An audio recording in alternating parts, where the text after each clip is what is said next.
everybody. Hi, guys. Well, from gorgeous Salt Lake City, Utah, It's Thank God I'm Atheist. the podcast. I'm Frank Feldman. And I'm Dan Beecher. And coming up on the show today, Dan, people accuse the Mormon Church of just being a big business. And so we're gonna talk about an example where they weren't acting like a business at all. They didn't call their believers customers. Yeah. There have been a lot of things about the Mormon Church lately that have made me go, wait, they're still not paying taxes, right? Why is it? What's going? Anyway, we'll talk about that at the end of the show. Our customers, we mean our members. No, our fellow Mormons. They meant their customers. Our subscribers. I mean our Mormons. Oh yeah, our members of our customer base. All right. Well, Dan. Yeah. I would like to start off with a story about an exorcism. And I know the exorcisms are scary. Are they? I don't know. I think they're creepy. I think they're funny. I think stuff like that, like I'm not like bothered by that. I think there's like secret powers or anything. But they're creepy. Like the fact that people are buying into it and there is stuff going on. Like there's creepy, like they set a mood, right? Well, it's also it's also like, like Andrew Gold said that we had on the show a while back. There's something. What's happening is that there's a person being traumatized. There's a person who's already struggling. Yes. Who's then being traumatized. Yes. By someone who is not qualified. I guess a priest is qualified to traumatize you, but definitely not qualified to fix your problems. Yes. Well, Dan, the police in Lackawanna County, Pennsylvania, were called to the local Home Depot to break up an exorcism in the lumber aisle. Oh my God. Oh my God. That is just so many shades of wrong. Were they trying to exercise lumber prices? Because that's really the problem here. There's a demon in the price of lumber in the United States now. But it wasn't the prices. It was the exorcism was being held for the trees that had been turned into lumber. What? Yes.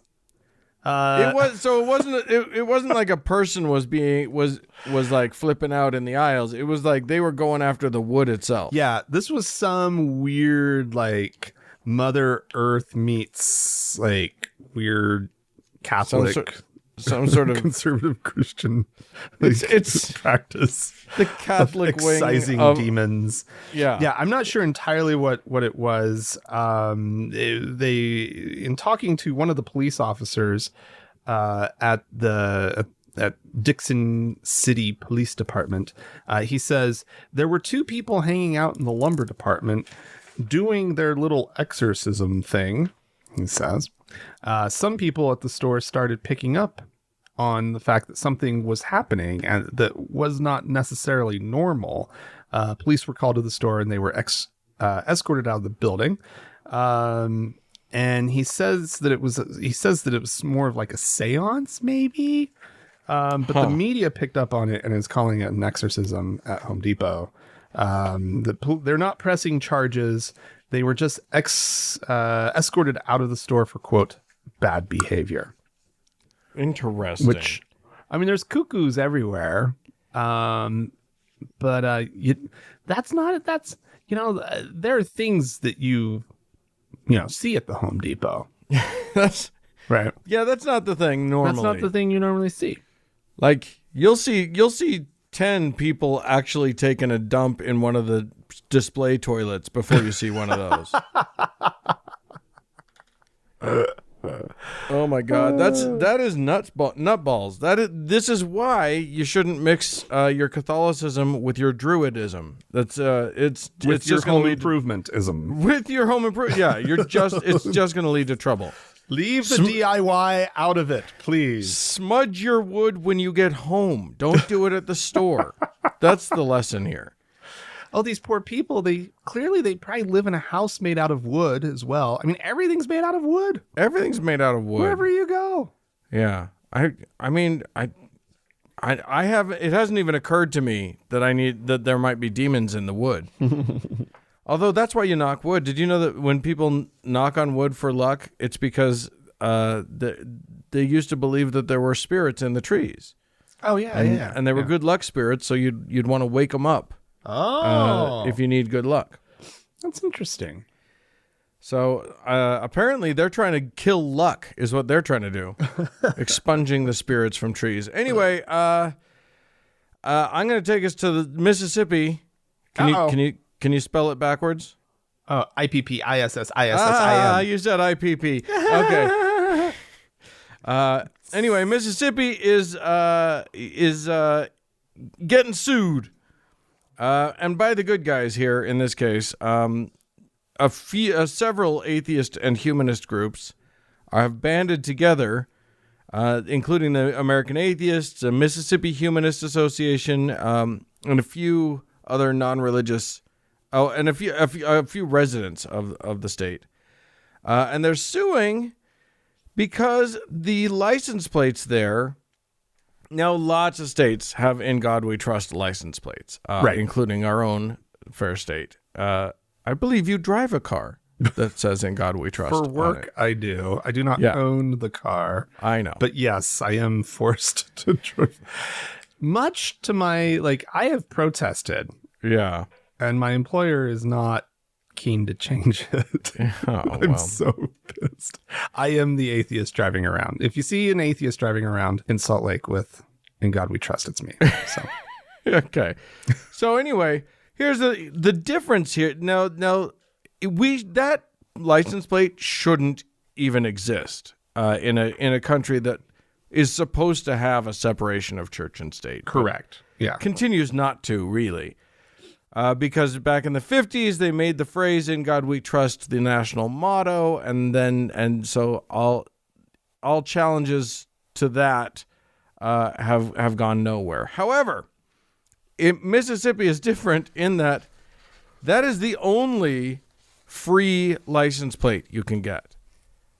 It's the base license plate. It is the base license plate, right. And if you want one that doesn't say "In God We Trust," you have to get a specialty plate, and the specialty plates are $30 extra per year. And you can't get a personalized specialty plate. So the only personalized plates available have to have this "In God We Trust" on it. And it is a basic right in this country to be able to get a vanity plate. Right? It is, yeah. Well, I mean, at very least, it is a right to be on a level playing ground with everybody else. There you go. Yeah, that's fair. So, fair enough. If anybody can get a vanity plate that doesn't offend their moral sensibilities, then everybody should really be able to. And that's the thing, is that just like the lawsuit says, and I believe this is true, that the phrase "In God We Trust" is rooted in hostility toward non-Christians and atheists, intended to convey the message that non-belief in the Christian God is un-American. Mm-hmm. It's very true. Yeah, it is. It's very true. The phrase itself is intended as a marginalization of those who don't conform to the majority religion. So there you go. The suit is underway. Excellent. It's a pretty big deal, and it will be a big test of our currently really fucked court system to see if something can get through. I don't have high hopes. No, I mean, it would be, because they always fall back onto the whole, it's the motto, right? And it should be struck down as the motto. It is an inappropriate motto for a country that's supposed to, in theory, have secular government, right? And a multiplicity of belief systems. Exactly. Yeah. Now they're very clear. This lawsuit is very clear that it is not suing to. It's not challenging the motto itself. Okay. It is not, and they're not seeking. I don't think they're seeking money. I think they're just seeking injunctions against the commissioner of the Mississippi Department of Revenue to make it so that they to forbid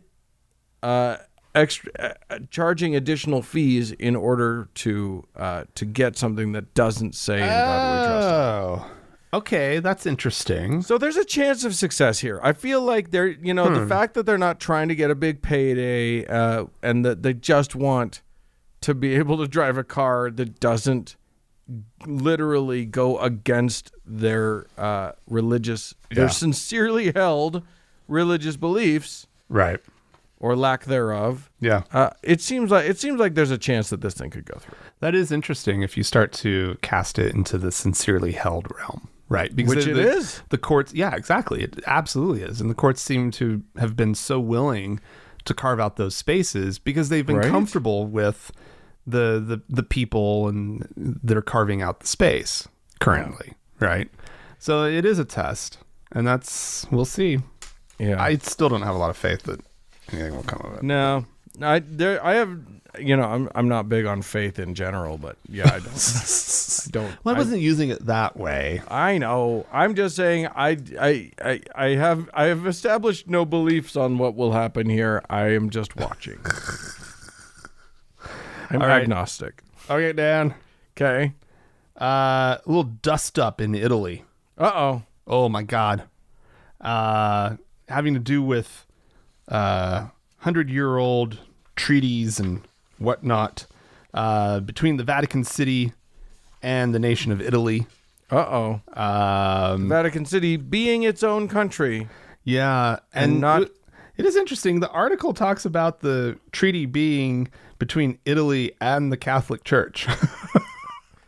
Well, which is there a difference one and the between, same? Yeah. But there is the political entity, right? The sovereign nation of the Vatican City, right?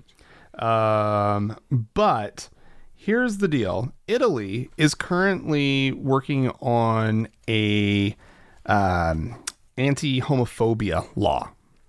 It passed their lower house in their legislature.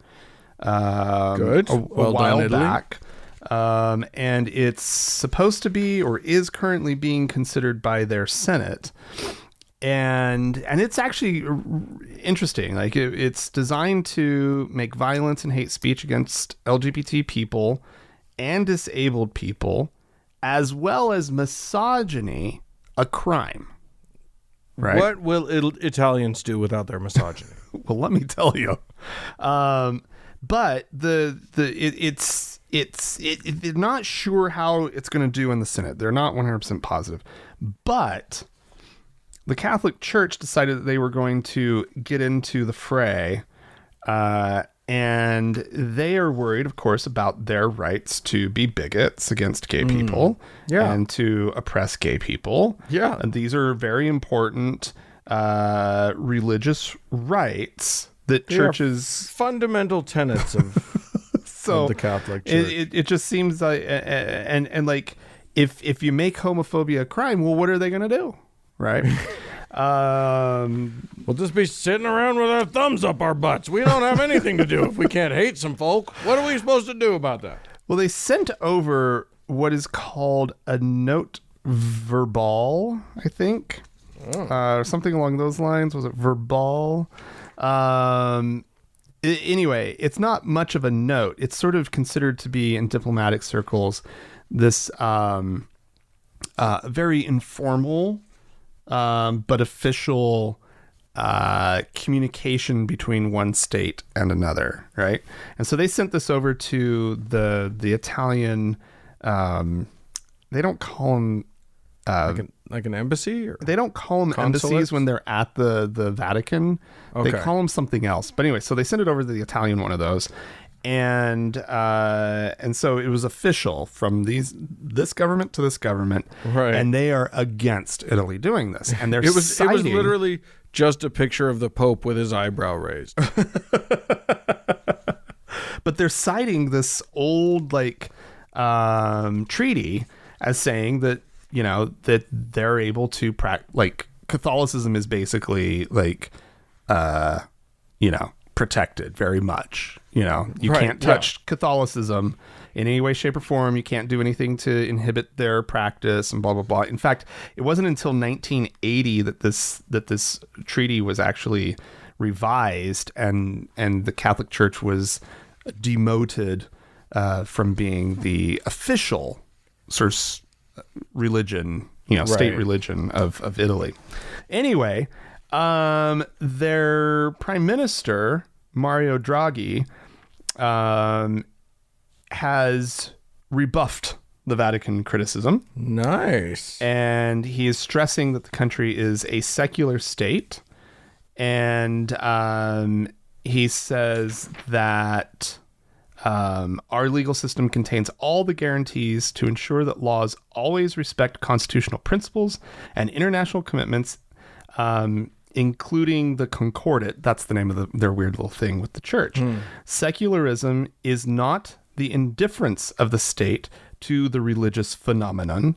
Secularism is the protection of pluralism and cultural diversity, he says. God damn it, Italy's doing better than we are?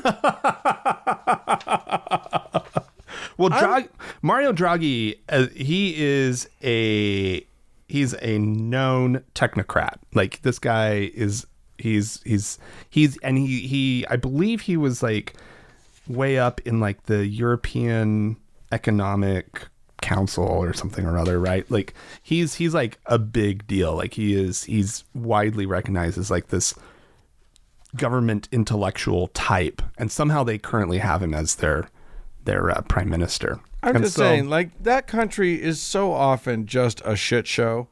And now they have now they've got us licked. We are the shit show. This is they're looking like a where's Berlusconi? Can't we get Berlusconi back? Yeah.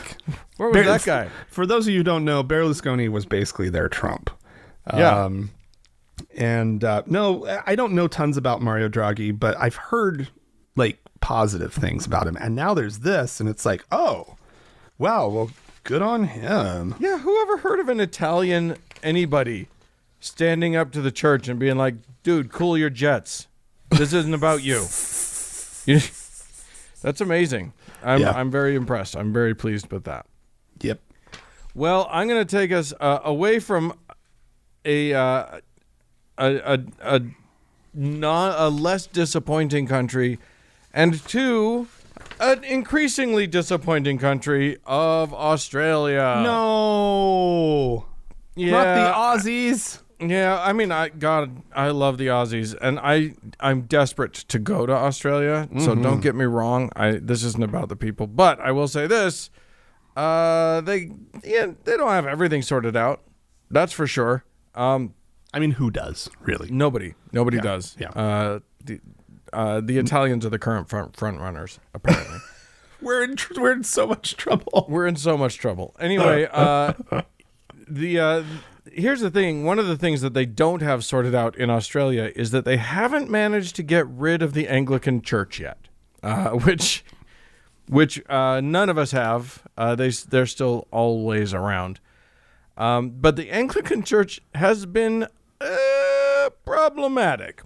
And I'm going to talk about one way in which they've been problematic in Australia, and that is they still like this whole misogyny thing quite a lot. It's baked into the dough. It is dyed in the wool. They are on board with it. So I got a couple stories really quickly. One of them is about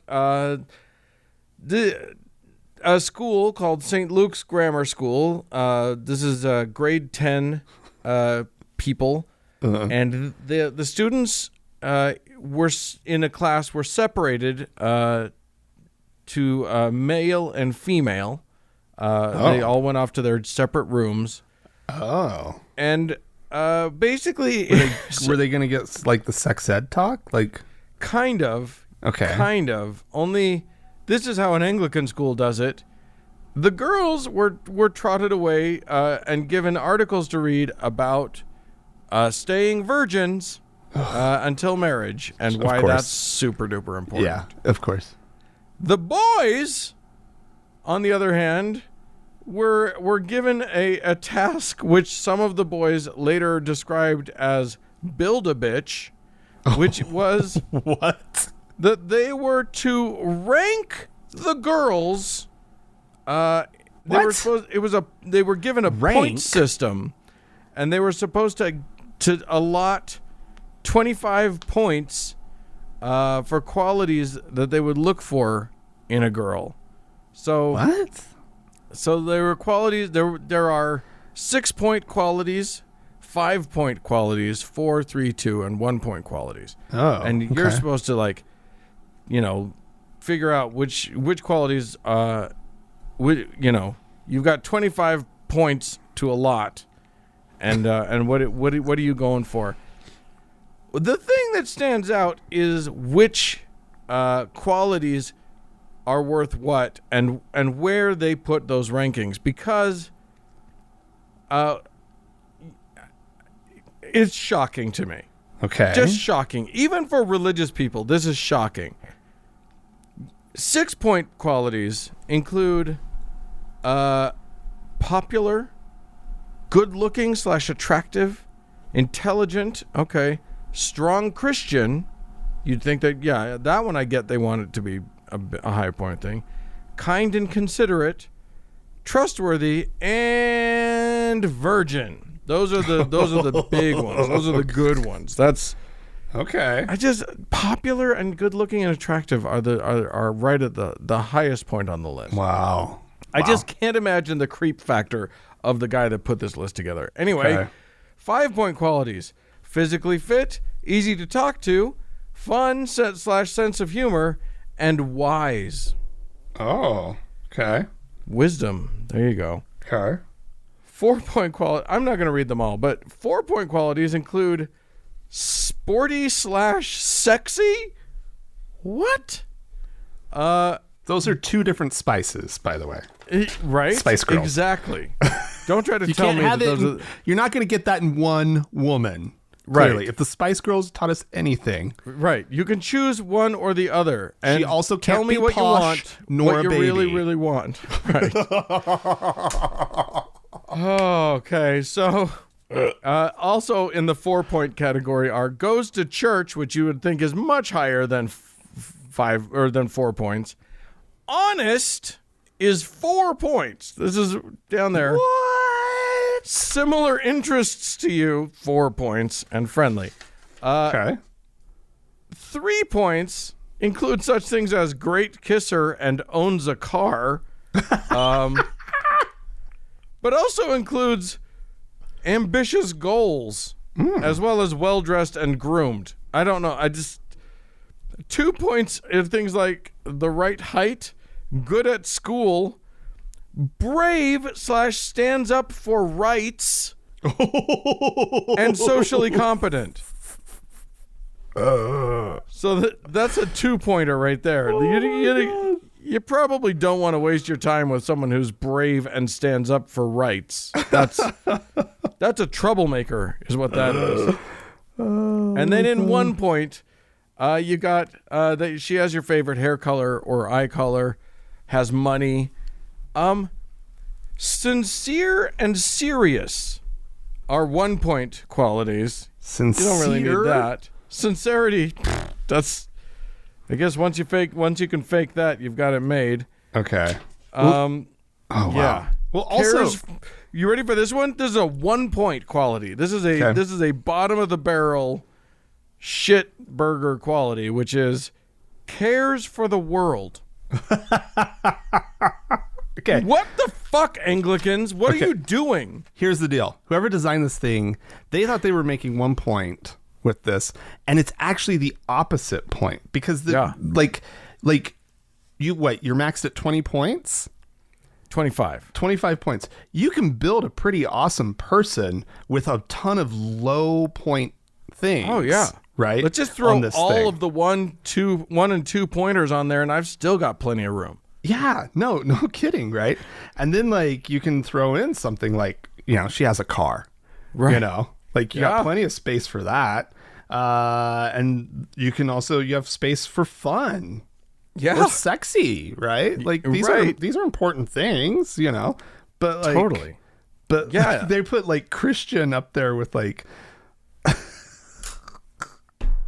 strong Christian. That's what they called it. Strong Christian. And it's like taking up all this room. Yeah. Right. Fuck in your 25 qualities that you potentially could get. Right.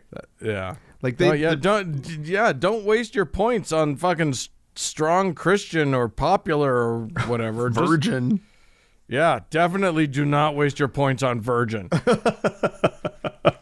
And then the other thing is that this can happen. That story falls hard on another story. So I just combine them because because you'll be shocked to learn that the same church that produced that beautiful exercise is also the one that a new report that was out this week discovered that that people who are in that church are far more likely to have experienced, like women who are in that church are far more likely to have experienced abuse than in the broader population. Wow. Really? So I wonder how that happened. Shocking that would happen. Nobody saw it coming. I mean, it actually is shocking. It's far worse than anyone was predicting. Yeah. But yeah, it's significant. It is a significant margin. If you're an Anglican woman, you are more likely to be abused than just the general population of Australia. Huh. Wow. So apparently these misogynistic teachings have gone wrong somewhere, and I just can't figure out how that works. Well, and they have, real world effects. Yeah. Yep. Not for nothing, right? Like you can't teach young people these things and it doesn't, have long-term social effects. Like, you can't teach a woman that her only value is in her virginity and her church going and then expect her to like get out of crappy relationships that she shouldn't have gotten into or whatever. No kidding, right? Alrighty. Well, Dan, did we ever talk about wait, sorry, I'm going to pause and just say I wasn't victim blaming there. The opposite side of that is also the case that you can't teach men to devalue women as just sort of objects with certain qualities, like you're building a car, and then expect them to treat that woman like with respect and care. I just want to make sure that because that that is not what. I was just like, wait. There was another side of this. Why didn't I say it? I'm okay. So good. Needed to get that in. That's a more important fact. But yes, women should value themselves, and men should value women. Should not be taught to be misogynist. Both of those things. Yeah. Two things. Yeah. All right. Did we ever talk about Sister Lucy? A couple years ago, maybe. Was that the missing link nun? No. Or okay. Yeah. No. But I do want that to be a sitcom now. Yeah. Or I Love Sister Lucy.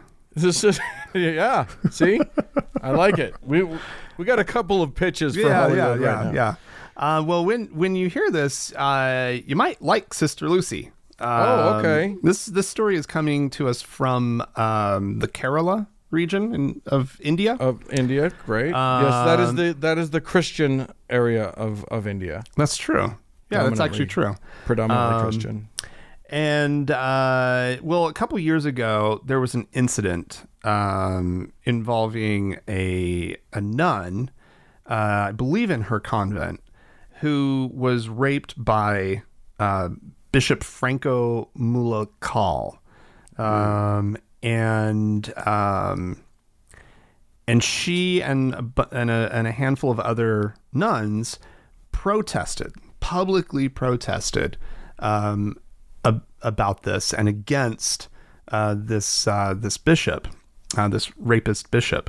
Nice. And but this caused the Franciscan Clarist congregation in Kerala, which she was a part of, to immediately seek to put her in her place. And when she wouldn't stand down, they kicked her out and told her to get out of the convent. Well, that doesn't surprise me. I mean, their whole gig is just shut up or face reprisal. So yeah, that doesn't surprise me at all. Yeah. And so she started to go through sort of the Catholic Church's court system. Sure. Right? Yes. It's all very weird. Which is always fun to hear about because yeah. And she's been appealing and appealing and appealing, and all the while she has refused to leave this convent. And let's see, she was initially dismissed on the grounds that she was, quote, violating her vows as a nun through her lifestyle, which included, get this, driving a vehicle, okay, writing and publishing poems. And I'm sure those two they were willing to overlook if she just had not lent her support to the protests for the nun who had accused the Roman Catholic bishop Mulakal of repeatedly raping and sexually assaulting that other nun. Okay. And so she's been going through this whole thing. Well, they have officially kicked her out of the order. And she's exhausted every possible appeal. Yeah. And so they are evicting her at this point. All the while, Bishop Mulakal, who's actually in the official Indian legal system, charged with rape, is currently out on bail. Of course he is. And it doesn't sound like anything. There have been no consequences for him in the Catholic legal system. But she is one tough cookie. She is very serious. And I just have to be like, okay, good for you. Here's the thing. It's one of those things where you want her to win because fuck them. Yeah. But you're also happy that she lost because get the fuck out of that relationship. That was an abusive relationship. Yeah. With the church. Yeah. And you don't need to be a part of that's why do you toxicity keep subjecting yourself to it? You don't need in your life. You're not going to reform them. So yeah, it is interesting. She's fighting to get her way back into that system. Yeah. I mean, obviously my good for her, it only goes so far, right? Outside of this thing, the only good things that she's done that have been published about is drive a car and write some poems, Right. So those are things I agree with. Those are good things. You like car driving and poem publishing? Those are two. Those are things that people should have rights to do. Yes, indeed. Including nuns. Why would they be banned from driving a car? I mean, that gives them a little bit of freedom. And that's not good. The traffic is terrible in India, so I've heard. Well, it might just be dangerous. It's really just the cows in the way that are the problem. Or that was my experience anyway. All right. Interesting. I'm going to close us out with our good friend Jim Bakker. Now, if you'll recall, about a decade ago last year, we had this pandemic going on. It feels so long ago. 2020 feels like 100 years ago. Yeah. Anyway, if you'll recall, Jim Bakker had a solution for the coronavirus. It was going to either cure you of it or, if you haven't gotten it yet, it's going to keep you from getting it. And this was his silver solution. It was essentially like a colloidal silver, right? Right. Okay. Yeah, there's a tiny bit of silver, or so he claimed, in this, goop that he would sell you. And this was not cheap. To get the silver solution, you were supposed to contribute $80 to $125 to the ministry. I mean, silver ain't cheap, right? Silver in those trace amounts is plenty cheap. You don't need $80 to $125. Anyway, eventually the U.S. government got on him and was like, you need to stop this right now. Yeah. And they did. The Food and Drug Administration and the Federal Trade Commission were like basically going around and warning every company that was doing shit like this to knock it off. But beyond that, the Attorney General of Missouri sued Baker and his ministry, Morningside, because basically they were defrauding people. And that lawsuit is being it has been settled. Baker really? Baker has paid back, has made restitution to several of the customers, and will have to pay back at least another $90,000 to others. Okay, so I saw a clip of him this week talking about the dire financial situation that they're in. This must be it, right? Is he just like, oh my God, I'm gonna have to pay so much money, and like now he's spinning it like Morningside's gonna close down their operations? But doesn't he always say that? I think that's just his standard pitch. This was new. This was desperation, and I was like, whoa, what's going on over there? Yeah, this is. I mean, he's into it. over $150,000. That's what this to was settle then. this lawsuit. Okay. So yeah, but and what's great is he's still claiming he didn't do anything wrong. Of course not. That's part of the settlement, is that he's admitting no wrongdoing. But I think we definitely talked about this back when it was happening. Mm-hmm. When he had Cheryl Selman, it's not great when your name is Selman, referring to, she was apparently the naturopathic doctor and natural health expert. Just a quick hint to all of our listeners, and I'm sorry if you didn't know this already. Naturopathic doctor means definitely not a doctor and doesn't really know anything. But it's natural.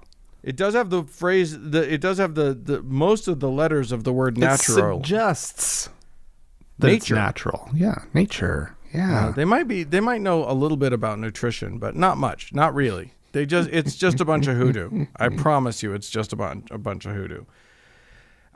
Anyway, so yeah, there you go. They're actually having to pay, and apparently, as you say, they are suffering a little bit because of it. But I can't imagine that they're suffering that much, because when you prey on old people, you get paid. Apparently, Yeah. It works. Yeah, no kidding. Anyway, look, if you want to write to us about anything, if you want to yell at me that naturopathy is totally valid, you can do so. Write into podcast@thankgodimatheist.com. Or call and leave us a voicemail message. The telephone number is 424-666-8442. Stick around. We've got some of those that we're going to be playing in just a sec.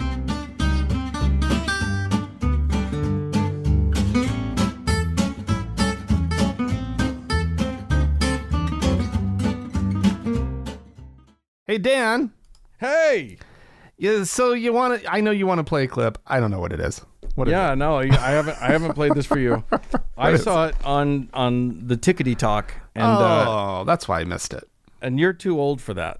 Hey, you're older than I am. I am. It's true, by a month. Yeah. So this is a pastor, and I don't really know anything about him, but I know he used to play football, and we're going to hear him talk about it now. All right. When I was a teenager, I liked football. In my freshman year of high school, I joined the Decula High School football team, and I was a starting strong safety on the Decula High School football team. I loved it. I loved beating people up. I loved it. It was fun. It was exciting. And if you don't like that, then go enjoy your sissy soccer games and leave me alone. Amen. Hallelujah to God. That's a communist sport. I'm against communism, and I'm against soccer, and these pretty-legged men running everywhere get on my nerves. Amen. You leave me alone, you weirdo. Hallelujah to God. Against you, leave me alone. And so I played football because I'm a man. because I have testosterone in my system, not estrogen, testosterone in my system. I'm feeling a snare on that one. Amen. Boy, they've Christianity's off the rails. It's off the rails. It's off the what? The fact that he's saying this and with amens interjected, right? And hallelujah to God. Yeah. And the audience is kind of laughing, but they're also right there fucking with him. And they're like, yeah, but like you can tell. I mean, the clip has everything. It's got the misogyny. It's got the homophobia. Mm-hmm. It's got the communism for no apparent, like where. I didn't think he'd be able to squeeze it in, but he managed it. I'm surprised there's not a mention of Nazis. Right? Well, yeah, he probably is a little. I'm guessing he's not 100% against Nazis. Fair enough. So that would be the problem there. He is. Woo! That was it was just a whirlwind, wasn't it? Oh my God. Like, how is that church? That's church. Not church. That's I don't know. I just don't know. I don't know. I don't know what they believe anymore. They're not Christian anymore. Like, I know that. I know that right. like people might mention his name every once in a while, but yeah, they're bending the message. These conservative Christians are not Christians at all. It's amazing to me. I mean, that's what Christianity is now. So they are Christians, and the thing that you're thinking of is not Christian. The thing that you're imagining Christianity to be that would be way better, that's not what it is. This is what it is. It's football, and I'm a man with testosterone. Hallelujah. Yeah. I mean, somehow, like, the UUs are more Christian than these people. Yeah. And they don't even ever say his name. They literally cut him out of Christmas. But, like, at least they paid attention to what he said. Yes, somehow. It's so... God. Very disturbing. Indeed. Well, we had some folks write into us. Let me pull that up. Here we go. Austin wrote in and said, "Hello, I'm Austin, and I have a question. How do atheists, you guys particularly, deal with death and tragedy? Oh. I have lost 3 really dear friends/family members in just 2 months. Oh. A childhood caretaker, an aunt, and a grandpa. I'm having trouble navigating this shitstorm. How do you guys deal with death knowing you will never see them again? This is especially tough since I'm a closeted atheist surrounded by theists. Any help or advice would be greatly appreciated." Yeah. Dude, yeah. The last thing you said is probably the hardest part of all of this, which is being surrounded by a bunch of people who think that their platitudes and their moralizing are helpful. Right.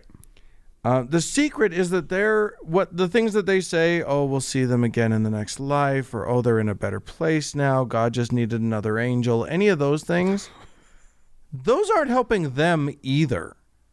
They're just pushing the feelings away rather than dealing with them. That's true. That's absolutely true. Yeah. So don't think that they have an advantage over you just because they have a bunch of like things that they can say to each other and pretend like it feels better. Right. The truth is, all of those people, just like you, lost somebody. Yeah.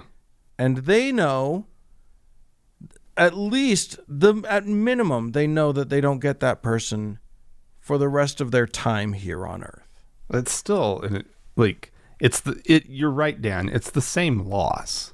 Yeah. Because, like, I'm sorry, you can tell yourself as much as you want to that you get to be with the person, in heaven or whatever. Right. But I don't know. Like, it always felt like a very, very, very small comfort to me, right? Yeah. It was like, yeah, but what about like our life? Like clearly by the way that we all live our lives, it's really important, right? Like, and this is all we know. Yeah, this is the only and this person is now gone. They can't. Yeah. They're not here. Like, this is a profound loss, depending on how close you were to the person and who they were. But like, it's to lose someone close. It's profound. profound and hard. Yeah. And the way to deal with it, I don't think I have any good tricks. Look, Talking to somebody about it is good. Start with that. Yeah. I mean, if you need help with it, get help. Yeah. That's great. Yeah. Find a therapist, find other people to talk to.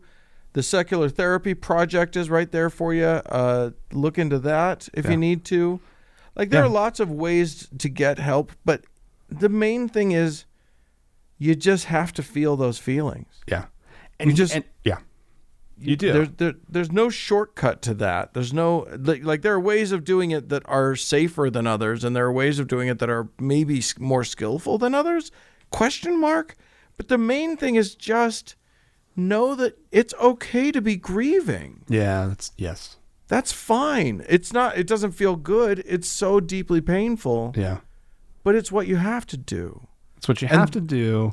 And it's also something that you can allow yourself to do. Whereas your religious family, they're not facing reality, right? Right. You get to face reality, right? Yeah. It's a different It seems thing. more painful. Yeah. Because we don't have any hope in terms of seeing someone again. No. And that feels more stark and more chilling and it can cause a lot of dread. But the truth is that, like, that's just how it is for everybody, and at least we're owning up to it. Yeah. So it is a bumpy, awful road for everyone. And the religious people around you are going to make that even harder. But just know that they're going through something too. Yeah. And they're just doing the best that they know how to do. And you can do the best that you know how to do, and then that's enough. I don't know what else to say, but do seek help if you feel like you need it. That's fine. Yeah. Definitely go after it. It's you get one shot at this life, and you need to process all of this stuff in the best way you can. Mm-hmm. All right. Let's play a voicemail, shall we? Yes, indeed. We have someone else who's looking for some advice. Oh, well, you've come to the wrong place, but we'll give it anyway. Hey, Frank and Dan. Second time calling here, but another topic that I would love to hear your advice on. It's currently Father's Day, and my time right now is spent visiting with my parents. And unfortunately, I am the only atheist in my family. And it's hard because they don't quite understand when I visit them why I don't go to church with them. And to top it off, my father said that what he wants for Father's Day is for me to go to church with him.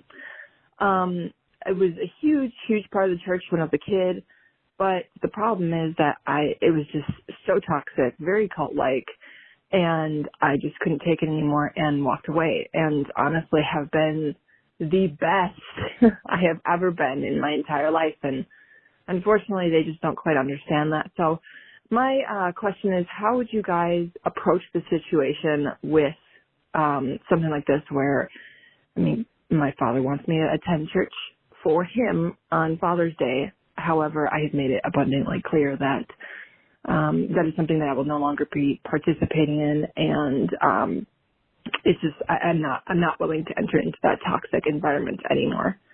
Love to hear your opinion. Thanks again. Bye-bye. Well, I know that one. Yeah, you do. Talk about that a little bit. Well, yeah. I've been through basically that exact same thing. It wasn't my father, it was my grandmother, but it was the same sort of manipulative, guilt trippy, like, can you do this for me on my special day type thing, right? Right. And doesn't feel good because you're being manipulated, right? It was just like they're, when a loved one does that, they're trying to corner you and force you into doing something that you clearly do not want to do, that you haven't done possibly in years, as it was in my case. Right. And more than years, probably like well over a decade. Right. And so it's just, yeah, how do you handle it? Like, you just respectfully just say, no, I'm sorry. Like, that's something that you do. And I don't. You just say, no, Dad, you get a toolbox. That's what you get for Father's Day. What else could I give you? I for got you. Father's I'll get here. Look, here's a gift card for your favorite tie store, so you can get a new necktie. No, I feel like part of this, and you and I, Frank, I like that you and I are both talking about this because I think we come at things differently. You and I have different tactics for how we deal with our lives. Because my impulse for this situation, and the point here is that you need to decide what to do, because you're the one that knows your father. You're the one that knows you. You know the family dynamic. We don't. So we'll never be able to give you like real specific advice. But I can tell you that what I would do, the way that I would handle that is a much more head-on approach, which is to sit down with them and just ask them to be frank with them about my situation. Be open and honest and say, look, I know that this is a thing that you guys love and that is very meaningful to you. But I have to tell you, it was traumatic for me and it was hard for me, and it's not something that I'm going to ever go back to, and I need you to accept that. And I would just be as head on and as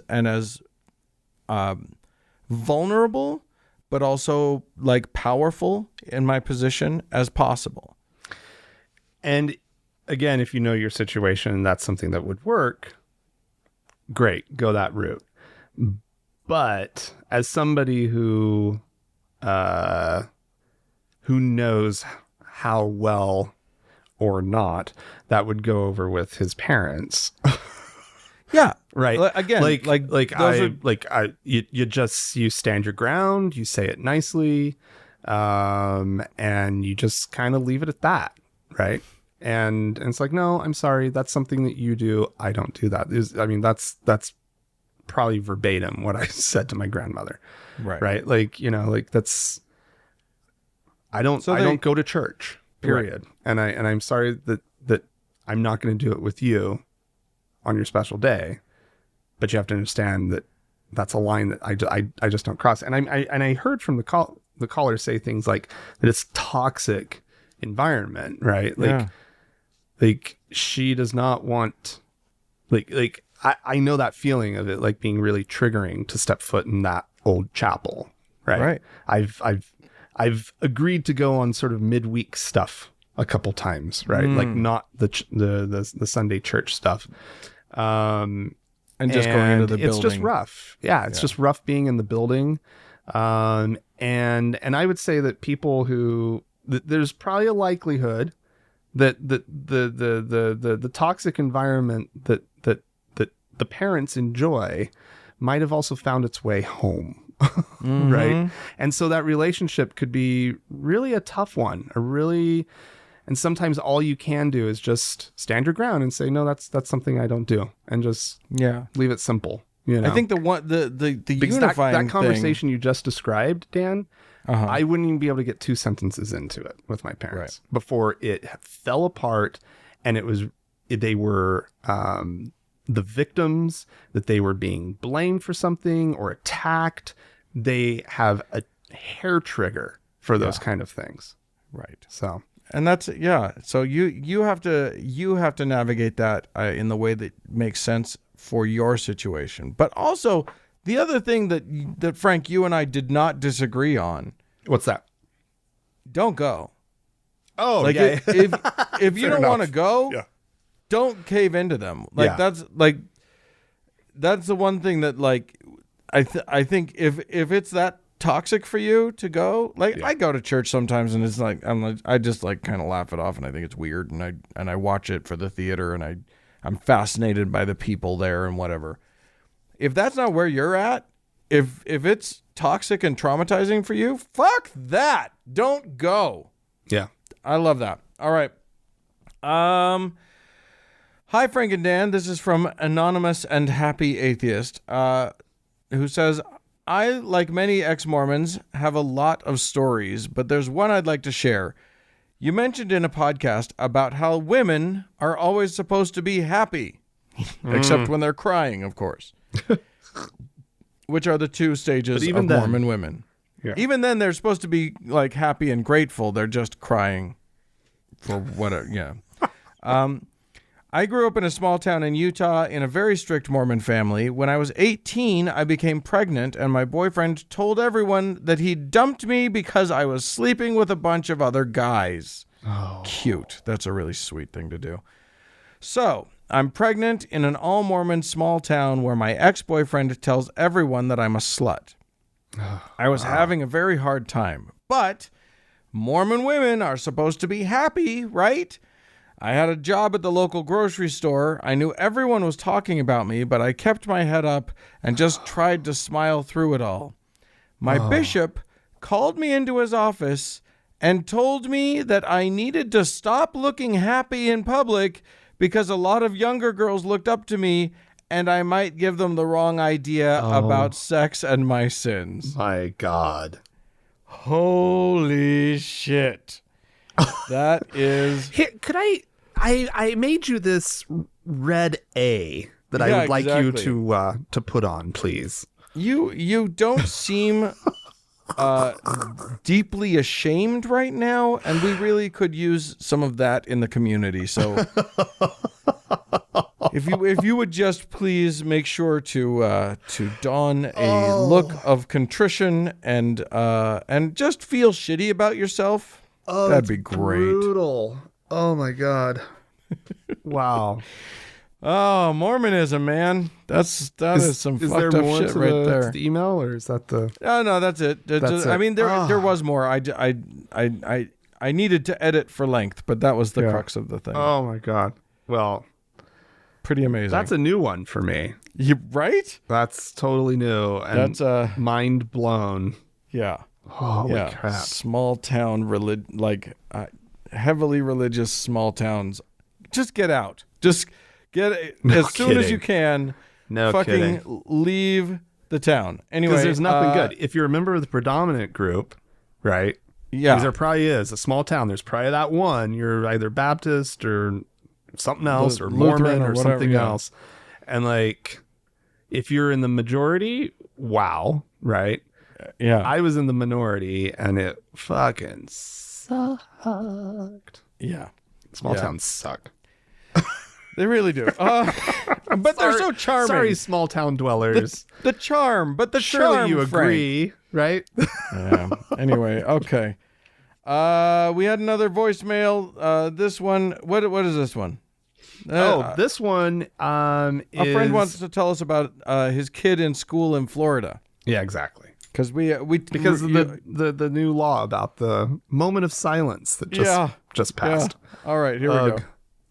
Oh, and he's also going to reference a suggestion that I made when we talked about it. Oh, okay.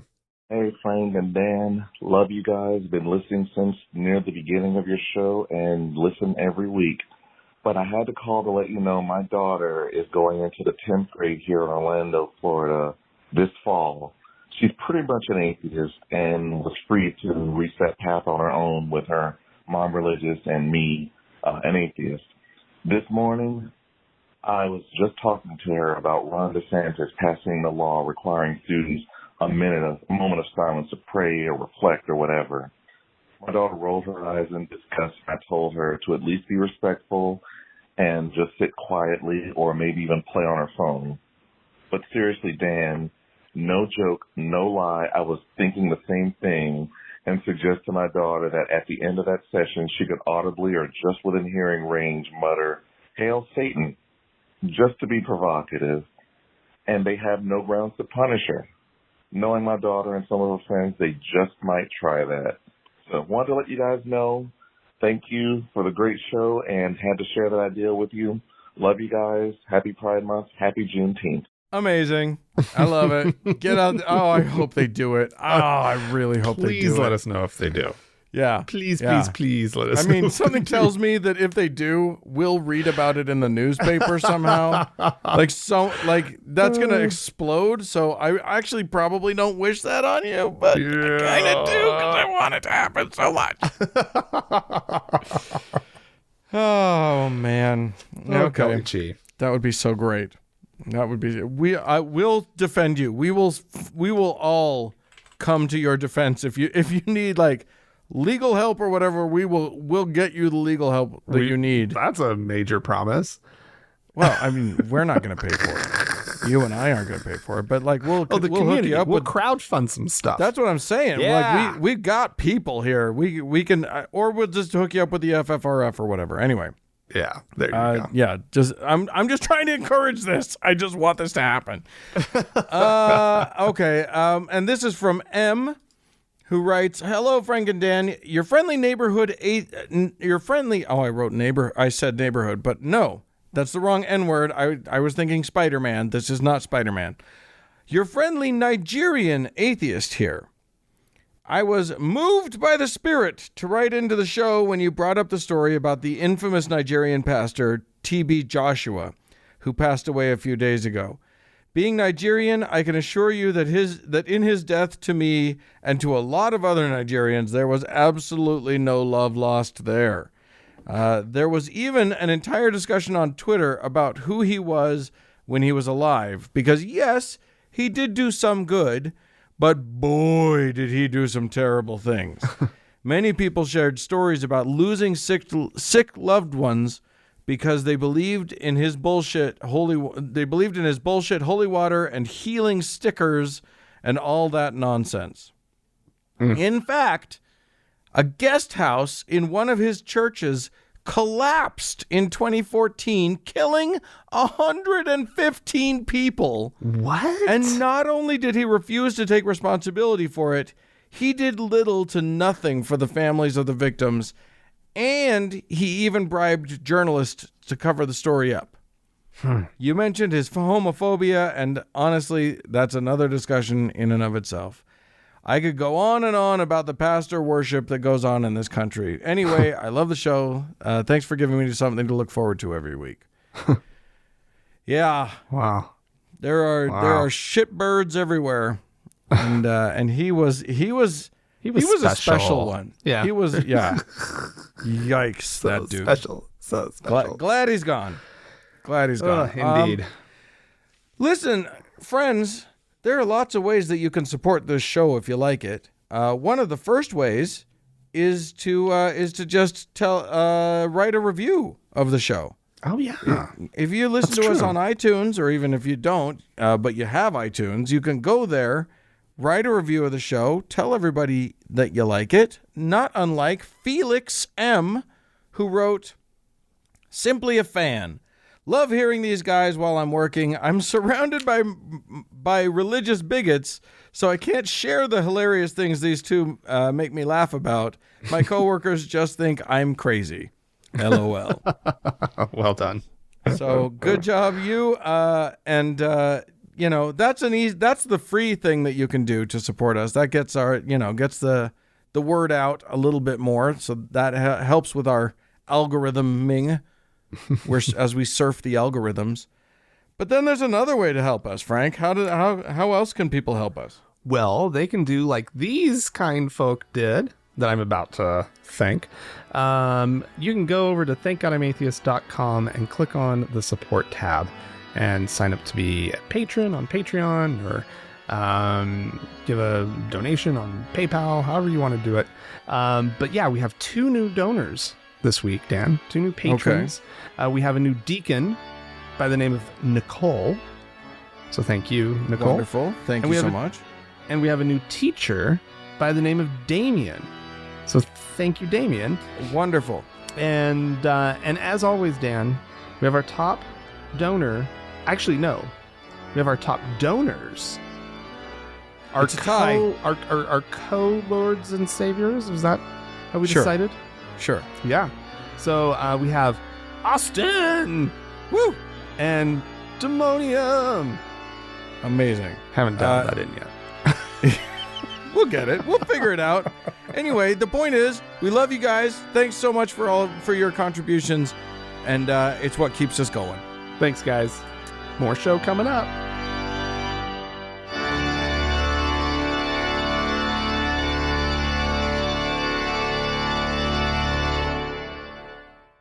Hey, Dion. Hey, Did you know that we didn't really grow up in a religion? We grew up in a business. we sure as fuck did, and as we've talked about for a few years now, a thriving business. Oh, Jesus. No Like- kidding. The biggest hedge fund, one of the biggest hedge funds in the world, Yeah.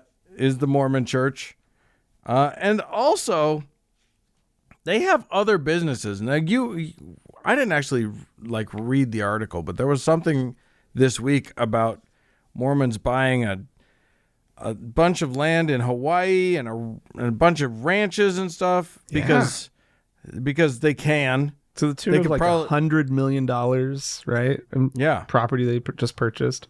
Right. Which is just a pittance to them, considering they have well over $100 billion It's so obscene. sitting around in their rainy day fund. But here's the other thing. Now, Mormons love to talk about how their church gives so much. Right. How it's just such a giving church. Now, when you compare the amount of giving that they do to the amount of earning that they do, it is significantly lower than Mormons would like us all to believe. Right. But there are things the other thing is that most of their giving, the vast majority of their giving, is to their members. And I've heard stories, this never happened to me personally, but I have good friends who, couldn't feed their families. They couldn't afford to feed their families. They couldn't afford, they were really struggling financially. Right. And they go to their church, they go to their bishop and they say, look, I'm sorry, I'm not going to be able to tithe for right now because I have responsibilities in real life. Right. And their bishop says, no, you tithe, you give us money, and then we'll give you food, and we might even help you pay your mortgage and stuff. And that's how they work their angle. Is you still crazy. give us money, even if what they're giving back to this person is more than what the tithing is what's important, and that's how they work that, and that's how they keep them locked in. Yeah, they never want you to ever think that not giving 10% is okay. Yeah. There's under no circumstance is it okay. And so, they keep that as the qualifier, and they will pay for, like you said, mortgage, but house, just your bills, right? Yeah. Like your cell phone and whatnot, right? Yeah, Like when I worked for a cell phone company, every now and then a Mormon would come in and be like, and it would be a check from the church right. paying their bill. I mean, I wouldn't be surprised if they're paying like Netflix for people at this point. That would surprise me probably, but What else are they supposed to do during the pandemic? Like, well, that's a good point. Well, they can sing a hymn. There you go. Here's the point. They do give, but it's not like, it's not no strings attached generosity. It's not, you know what I Right. mean? It's not Right. charity in that respect.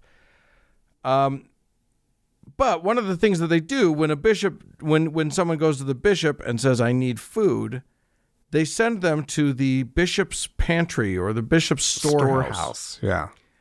Which is an institution here for the church, and it has and it's basically like shopping. It's stocked with all kinds of canned goods and whatever, and you just sort of Bread take what and take what you need cheese and stuff. dairy, all sorts of dairy products, all from like their own operations, right? Like they Or bake largely the from bread their- and yeah. yeah. Yeah. They can the whatever it is that you're getting. Yeah, and they have a pretty big operation here in Utah. I don't know what and that operation actually like goes out to the whole country and possibly to Canada and some other places too. I don't know. But here's the thing. They make all this food. They don't just give it away. There's more than that. And so I saw a tweet from I follow the Church of Jesus Christ of Latter-day Saints, who are the Mormons, on Twitter. And like last week, they tweeted a thing that said, quote, "Production is up at the Deseret is a Mormon word, you don't have to worry about it, but Deseret Mill and Pasta Plant to help customers increase their food storage and to assist in the church's humanitarian efforts in North America." Now, wait, what? The word that just jarred the fuck out of me was customers. Because to me, that's just them admitting outright that they are just a fucking business. Oh, God. They are so painful. They are profiting. And here's the thing.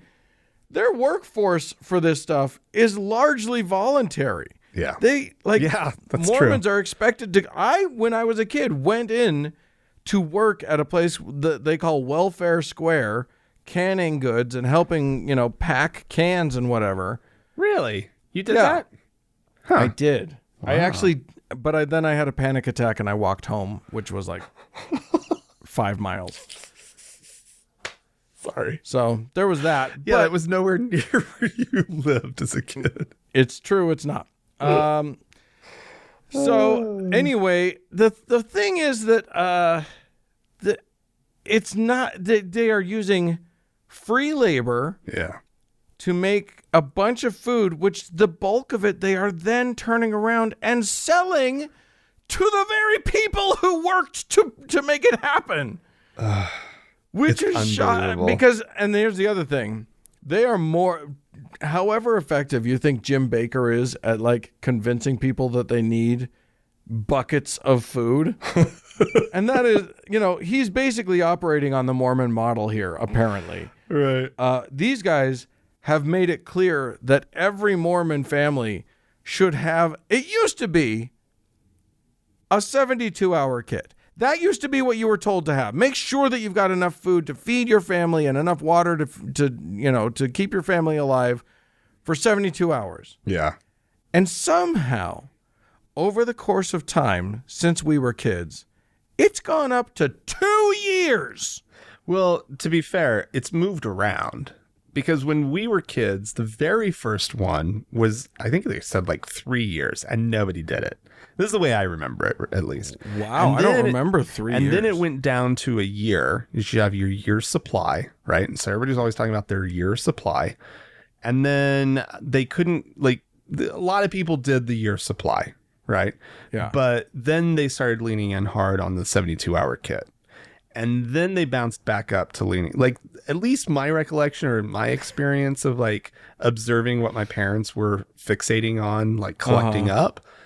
That's how it went for me, was that it was and I only ever heard the tale of oh yeah, it used to be 3 years. And I don't know if that's true. That's just what my parents said. But let me tell you something. If you meet a devout Mormon family, there is a really solid chance that in their garage, they have a 5-gallon bucket of unmilled wheat just sitting there waiting for an apocalypse. That's been there for years. And here's the dirty secret. Even. They have no idea what to do with unmilled wheat. Oh, my mom did. Oh, some of them do. My mom had a wheat grinder that she could turn it into flour. Okay, and there you go.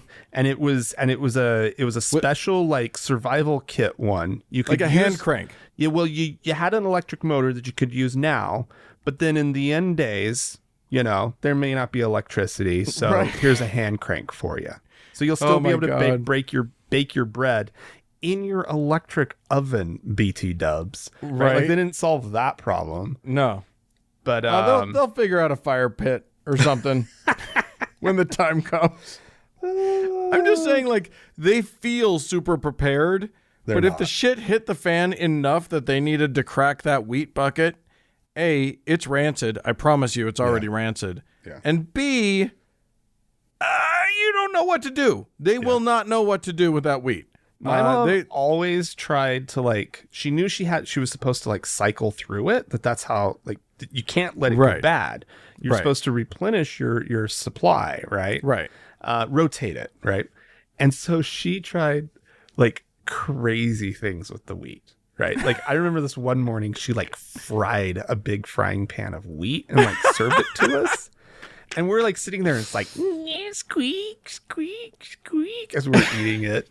And it's like, what in the hell? Like, if I had been like me, but 5, I'd been like, what the hell, Mom? What are you feeding us? This? That was the only time she tried that. Yeah, they are the original and the continuing champions of doomsday preppery. But yeah. So anyway, there's that. So the main point that I'm making is that the way that you stock your 2-year supply of food is you pay the church that you volunteered at for the food that you helped them to package. Yeah, I guess it's one of the sources.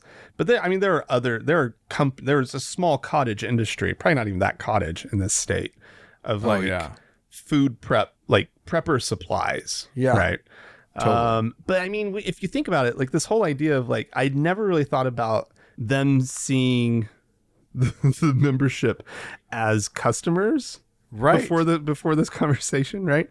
Like it's like such an amazing thought. But then when you loop back and you're like, oh no, wait, they own a daily newspaper, they own a TV station that largely, a couple of TV stations. Now there's like BYU TV that like produces programming for their membership, and I don't know if it pays for itself or not, but they have plenty. They have all these different ways of sort of not just the tithing, but other ways of funneling money back to the church from the membership. Like they try to keep this like closed ecosystem as much as you can, right? In a modern setting, it's not Pioneer, Utah anymore, but like, but that's what they did back then too. Totally. But all of these like church-owned businesses, and I never thought about it in the terms of like the whole point probably is still to this day to just make the money back off the membership. Maximize their profits. It's and when we talk about them buying land or buying ranches or whatever, they own a significant portion of Florida. It's like a statistically important amount of the state of Florida is owned by the whole number percentage. I can't remember what it is, but it's not like some fraction, like little tiny fraction of something, right? Listen, no, if you fucking own a chunk, and also like Wyoming, if you owned Montana, 0.05% of Florida, that would be huge. But they own more than one. It's like 2. It's like a percent. It's like huge. It's ridiculous. I know. I don't know what more of Florida than the Walt Disney Company. Yeah. Disney looks like chumps compared to these guys. Anyway, there you go. The real fact is that the people whose butts are sitting in the pews are the customers always for these churches. That's amazing. And that the fact that one of the churches accidentally slipped up and used the correct word doesn't mean that it's not true. Right. The world over. Absolutely. So that's amazing. I just feel like, how can they justify their tax exempt status when they're actually using the word customers? I don't know. Anyway, maybe you guys can help us sort it out. Feel free, please write into us, podcast@thankgodimatheist.com. Or you can call and leave us a voicemail message. The telephone number is 424-666-8442. Yeah. Hey, go to the Facebook page, facebook.com/TGIAtheist, and click the like button so that we can capture you in the electronic net. Don't make it sound like that. It's very nefarious. We have nothing but bad intentions. And if you would just maybe like to chat, you can. We have 2 online communities. The Members Only Lounge is what they're called. There's one over on Discord. There's one on Facebook. You can find both of them by going to thankgodimatheist.com/members-only. Yeah. Hey, thanks so much to the Red Rock Hot Club for the use of their beautiful music. And thanks to Gordon Johnston for the use of his music. And thanks to all of you, dear friends, for tuning in. We really appreciate it. Bye-bye.